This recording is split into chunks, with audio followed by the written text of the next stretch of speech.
இன்னைக்கு நம்ம ஒரு மயனஸ் ரெசிபி தான் பார்க்க போகிறோம். மயனஸ் ரெசிபி கடையிலயும் வாங்காமல் எக்கும் இல்லாமல் எப்படி சூப்பராக செய்கிறதுன்றதை இப்போ நம்ம குயிக்காக பார்த்துடலாமா? அதுக்கு முன்னாடி நீங்கள் நம்ம சேனலை ஃபஸ்ட் டைம் பார்க்குறீங்கன்னா சேனலை சப்ஸ்கிரைப் பண்ணிக்கோங்க. பக்கத்தில் இருக்க பெல் ஐக்கானை ப்ரெஸ் பண்ணி ஆல் என்ற ஆப்ஷனை கிளிக் பண்ணிக்கோங்க. அப்போ தான் நம்ம போடக்கூடிய எல்லா வீடியோஸும் உடனுக்குடனே நோட்டிஃபிகேஷனாக வரும். வாங்க ரெசிபிக்குள்ளே போகலாம்.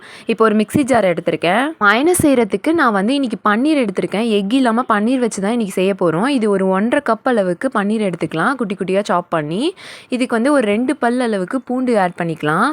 இப்போது இந்த மயனஸ்க்கு தேவையான அளவு 1/4 டீஸ்பூன் உப்பு சேர்த்துக்கலாம். ஒரு 1/2 டீஸ்பூன் மிளகு சேர்த்துக்கலாம். இந்த மிக்ஸி ஜாரை க்ளோஸ் பண்ணி ஒரே ஒரு சுற்றி எடுத்துக்கலாம். இப்போது 1.5 குழிக்கரண்டி எண்ணெய் சேர்த்துருக்கேன். பியூர் ரீஃபண்ட் ஆயில் மட்டும் சேர்த்துக்கோங்க, ஃப்ளேவர் எதுவும் இல்லாத.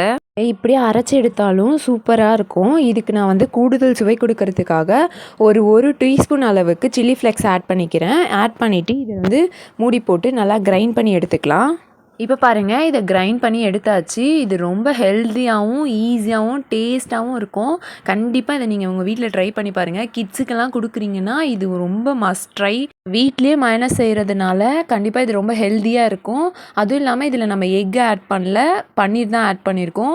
கண்டிப்பாக சூப்பர் டேஸ்ட்டு கொடுக்கும். நம்ம எக் ஆட் பண்ணி செய்கிற மைனஸுக்கும் பன்னீர் ஆட் பண்ணி செய்கிற மைனஸுக்கும் டேஸ்ட்டில் எந்த டிஃப்ரென்ஸும் இருக்காது. கடைக்கு போய் நம்ம மைனஸ் வாங்கினா எந்த டேஸ்ட் இருக்குமோ அதே டேஸ்ட்டில் தான் இதுவும் இருக்கும். ஃப்ரெண்ட்ஸ், இந்த ரெசிபி உங்களுக்கு பிடிச்சிருந்தா நம்ம சேனலை லைக் பண்ணிக்கோங்க, உங்கள் ஃப்ரெண்ட்ஸோடையும் ஷேர் பண்ணிக்கோங்க. இந்த ரெசிபியை வீட்டில் செஞ்சு பார்த்துட்டு எப்படி இருந்துச்சுன்றதை கமெண்ட் செக்ஷனில் சொல்ல மறந்துடாதீங்க.